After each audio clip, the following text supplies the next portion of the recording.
Hola, ¿qué tal? Aquí su amigo Antonio López García dándoles la bienvenida a su canal de Mente Independiente, un espacio dedicado a promover libros, escritores y editoriales del ámbito independiente aquí en México.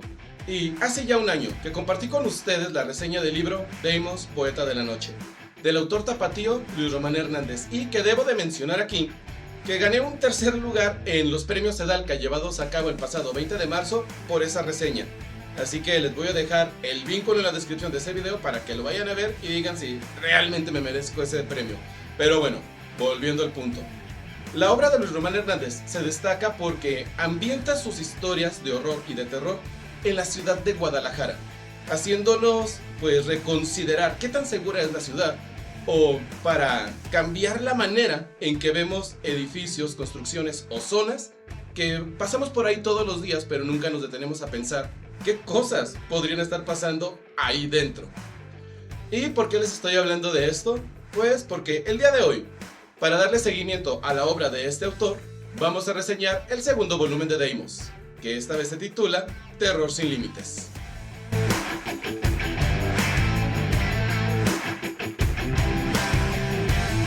En este segundo volumen de Deimos, Terror sin límites, su autor Luis Román Hernández sigue compartiendo con nosotros historias de horror y terror ambientados en la zona metropolitana de Guadalajara. O bueno, sus inmediaciones, porque aparece un cuento titulado La colina de las luciérnagas, que no necesariamente se ambienta en la zona metropolitana, pero que de todas formas se siente cargado de esa tradición y esencia que distingue a los tapatíos. Pero lo que me llama la atención de este libro es que sus relatos, más que ser simples cuentos, el autor los eleva casi al tono de leyenda. Todos los que crecimos en la ciudad de Guadalajara, o todos los que viven en la ciudad todavía, saben que el centro histórico está lleno de edificios antiguos que tienen una gran historia detrás, y que hay mitos y leyendas en torno a estos edificios. Solo por mencionar algunos: la Casa de los Perros, el Panteón de Belén, el ex convento del Carmen, incluso la misma catedral. Entonces no es extraño que en este segundo volumen de Deimos el autor no se limitara solamente a contarnos cuentos de terror, sino que les diera ese toque que hace que una simple historia se convierta con el paso del tiempo en una leyenda. Pero, ¿qué tal las historias que aparecen aquí? Pues bueno, a continuación les voy a compartir solamente 3 para que se den una idea. Y me estoy limitando a 3 porque, a diferencia del volumen anterior, aquí el autor se limita mucho en la cantidad de cuentos, pero nos ofrece mayor calidad. Aquí son 5 cuentos y una novela corta, lo que nos comparte el autor. Así que déjenme compartirles cuáles fueron los que, desde mi punto de vista, los pueden impactar más. El primer relato que les quiero compartir se titula El fin de la inocencia y es el primero del libro. Además que es, desde mi punto de vista, el más potente de toda la obra. A nadie va a dejar indiferente. De hecho, en varias ocasiones que he platicado con diferentes personas que han leído esta obra, coinciden que El fin de la inocencia es el mejor cuento de toda la antología. ¿Y por qué es tan impactante? Porque la historia se desarrolla dentro de una casa hogar llamada San Ambrosio de Guevara, y dentro de esta casa hogar los niños que allí habitan se están mutilando. Los que se encargan de dirigir y organizar las actividades dentro, digamos los adultos, no saben lo que está pasando, califican todo de accidentes, pero ya tienen a las instancias gubernamentales encima de ellos, están amenazando con cerrar el lugar. Y toda esa tensión en los adultos, junto con lo que está pasando con los niños, genera un ambiente de desconfianza constante que no se detiene hasta el final. Y hablando del final, créanme, no se lo esperan y no se les va a olvidar. En esta obra, realmente el autor te mantiene enganchado de principio a fin, porque quieres saber qué es lo que está pasando, por qué los niños se están mutilando y, lo más inquietante, ¿por qué tienen ese cambio de actitud después de los accidentes? Léanlo, no se van a arrepentir. El segundo relato que quiero compartir con ustedes es el cuarto que aparece en el libro y se titula Los Olvidados. Y este me parece muy bueno por 2 razones. La primera, que recupera un hecho histórico bastante escalofriante de la ciudad de Guadalajara. Y es que hace 30 años comenzaron a aparecer en la zona centro de Guadalajara los cuerpos sin vida de indigentes. Nadie sabía qué estaba pasando. Creo que nunca se descubrió quién estaba detrás de estos crímenes y simplemente apodaron a esta persona o entidad el mata indigentes. Y la segunda cosa que yo, desde mi punto de vista, siento que eleva este cuento es que hace que nos planteemos la pregunta: ¿qué es lo que sucede en la vida de estas personas que al final terminan viviendo en las calles? Porque de algún lado tuvieron que haber venido. Familia tienen, un padre, una madre, hermanos. O sea, todos nacemos dentro de un núcleo familiar que hasta cierto punto nos dan todo lo que necesitamos para salir adelante, en mayor o menor medida. Entonces, ¿qué pasa o qué sucedió en la vida de estas personas para que terminen en esas condiciones? Es una pregunta que intenta responder el protagonista de esta historia, al conocer a un indigente en la zona del Parque Rojo de Guadalajara, pero que es bastante interesante porque habla varios idiomas de manera fluida. Entonces, ¿por qué alguien tan preparado e inteligente como él terminó en las calles? Pues nuestro protagonista lo va a descubrir, lo va a experimentar en carne propia, y al final pues se va a tener que enfrentar a ese hombre o a esa entidad que aparentemente le está quitando la vida a los indigentes en las noches de tormenta.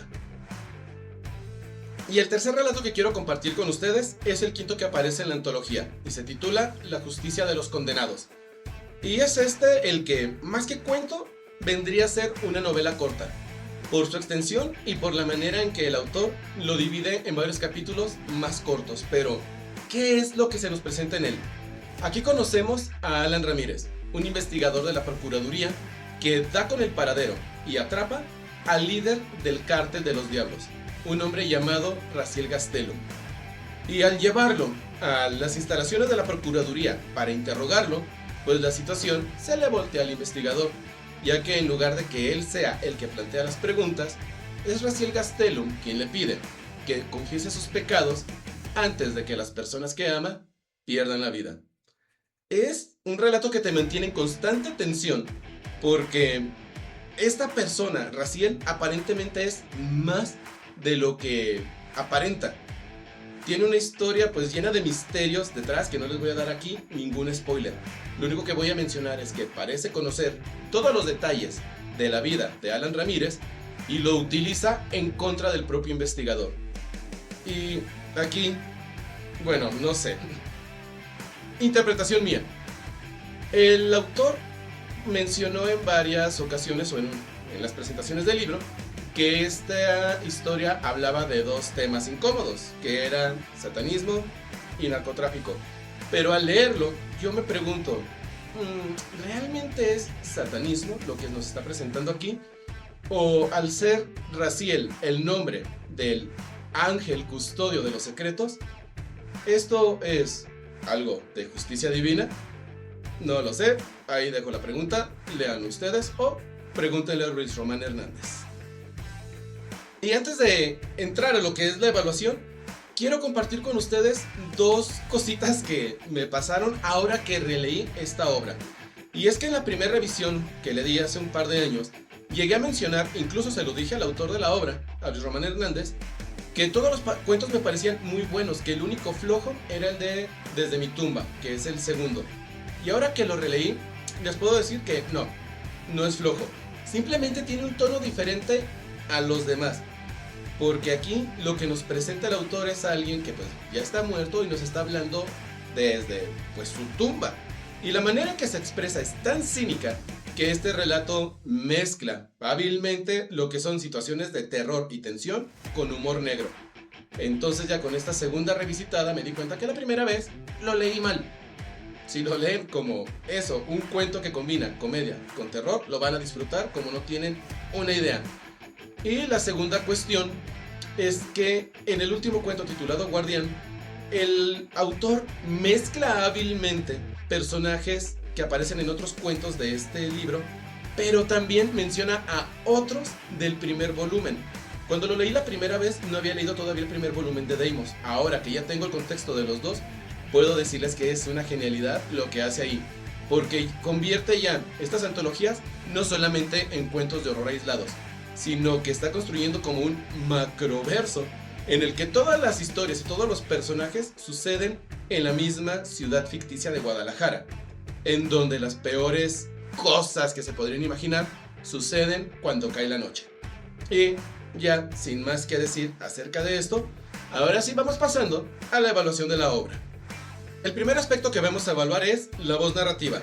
Y en este aspecto tengo que reconocer que la voz narrativa de Luis Román Hernández es muy visceral, muy directa, y te lleva de la mano de principio a fin en cada uno de sus relatos. Además de que él, al ser psicólogo de formación, sabe muy bien qué palabras usar y en qué momento utilizarlas para desencadenar esas emociones que espera en sus lectores. Así que, en cuanto a voz narrativa, no tengo nada que criticarle a este autor. En este aspecto se lleva 4 de 4 puntos posibles. El segundo aspecto que vamos a evaluar es la premisa y la trama. Y también todas sus premisas son bastante interesantes. Incluso en La colina de las luciérnagas, en donde emplea pues ya un tema que podría ser un tanto cliché. No les voy a decir de qué se trata, solamente digamos que todos conocemos la historia del viejito que peleó con el diablo en el cerro. Incluso en esa historia, la manera en que plantea la premisa y cómo se detona esa incursión al lugar maldito, pues está bastante buena, hace que te interese el saber qué es lo que está pasando y por qué van ahí. Y en cuanto a la trama, la manera en que se van desarrollando los acontecimientos en cada historia te mantiene enganchado de principio a fin en cada uno de sus relatos. Por lo tanto, en este aspecto, premisa y trama, también se lleva 4 de 4 puntos posibles.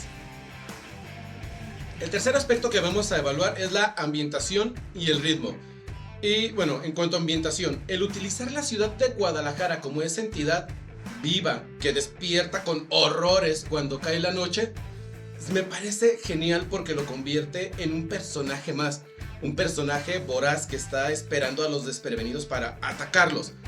Pero aquí la cuestión es, las personas que no son de Guadalajara al leer este libro, no sé qué tanto vayan a conectar con las historias. Este libro, pues sí va dirigido 100% a público tapatío. Entonces ahí en esa cuestión de la ambientación, siento que es hasta cierto punto una limitante para el público en general, porque describe zonas muy específicas que a lo mejor no... Si esto lo lee alguien, por ejemplo, de Colima, aunque conozca Guadalajara, a lo mejor no va a comprender al 100% por qué ese lugar que está describiendo es importante para nosotros que nacimos y nos criamos en Guadalajara. Y en cuanto al ritmo, miren, no tengo nada que criticarle, como ya lo mencioné en la trama. Cada uno de sus cuentos van increciendo y te mantienen atrapados de principio a fin. Y además, lo que hace al final con el cuento de Guardián, que de alguna manera hace que todo encaje en un mismo universo, pues también te hace sentir así como la sensación de, ay, en esa Guadalajara realmente no hay calle segura por donde transitar. Incluso tu propia casa por la noche podría traicionarte. Eso le pasa al protagonista del último cuento, Guardián. Lean, cierra de manera genial esta obra. Pero bueno, por esa cuestión de la ambientación que siento que va a conectar más con quienes nacieron o se criaron en Guadalajara que con personas que nunca han estado en la ciudad o que la han visitado de vez en cuando, pues no sé qué tanto vaya a conectar ahí. Aquí me estoy debatiendo si darle 4 de 4 o 3 de 4.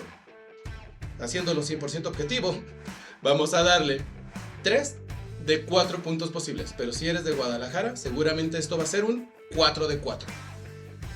El cuarto aspecto que vamos a evaluar son los personajes y sus diálogos.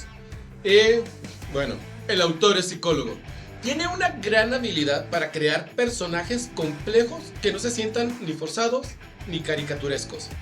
Y la manera en que pues interactúan con otros personajes, la manera en que plantea sus diálogos y lo que dicen y cómo lo dicen, pues hace que estos personajes se sientan como personas reales. O sea que si tú caminas por Guadalajara, te podrías encontrar alguno de estos desdichados a los que la ciudad les está jugando en contra. Entonces, por esta calidad de construcción de los personajes y por la manera en que se interactúan, se desenvuelven y evolucionan, en esta parte personajes y diálogos, el autor se lleva 4 de 4 puntos posibles. Y el último aspecto a evaluar es la ortografía y la edición. Y aquí no me voy a clavar, porque es en lo que adolece un poquito esta obra. Simplemente voy a mencionar algunas de las cosas que se pueden encontrar. Por ejemplo, de esas frases de arrepentimiento. ¿A qué me refiero con frases de arrepentimiento?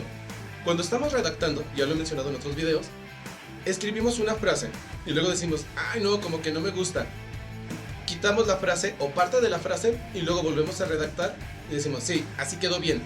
Pero se nos pueden escapar algunas palabras o algunas letras o algo de la frase previa que hace que ya en su conjunto la idea quede algo extraña, como que no acaba de cuadrar. O podemos empezar escribiendo en singular y terminar en plural, o dirigiéndose a un personaje como él y terminar con ella. Son cosas que pasan cuando estamos redactando. No nos gusta una idea, la queremos corregir y algunas veces pues queda rara la forma en que terminó construida porque reconstruimos la frase, pero no todo el contexto que gira en torno a ello. Me ha pasado a mí. Otra cosilla que se pueden encontrar aquí son errores de dedo. O sea, de que a veces cuando estamos escribiendo, por error apachurramos otra tecla y no nos detecta el autocorrector de la computadora. Y cuando revisamos el texto y vemos todo en blanco, decimos, ah, quedó bien. Pero puede haber algún errorcillo por ahí. Por ejemplo, como faltas de acentos. Y lo último que debo mencionar, y esto sí me brincó, es que el uso de las comillas está muy irregular a lo largo de la obra. En casi todo el texto utiliza la comilla clásica, la inglesa, la de acá. Y cuando se decide utilizar las comillas hispanas, las triangulares, pues no utiliza la comilla triangular tal cual, sino que pone 2 veces el signo mayor que o menor que. Yo llegué a hacer eso cuando no sabía cómo ponerlo. Entonces, pues se van a encontrar con esos errorcillos. Y por lo tanto, en esta parte, ortografía y edición, este libro se lleva 2 de 4 puntos posibles. Y en total, esta obra se lleva 17 de 20 puntos posibles. 18 si eres de Guadalajara. Esto pues lo que nos representa es que es un libro con historias muy buenas que te van a mantener en tensión y pegado a la lectura de principio a fin, pero que en su edición también te puede llegar a horrorizar un poco. Si quieren contactar al autor Luis Román Hernández para preguntarle cómo pueden conseguir una copia de Deimos, Terror sin Límites, que créanme, de mis libros favoritos que he leído de autores locales, les voy a dejar aquí abajo en la descripción del video algunos vínculos a sus redes sociales para que lo contacten y le pregunten cómo pueden conseguir una copia. Y yo no me voy sin antes recordarles que en México hay talento, solo falta apoyarlo. Nos vemos.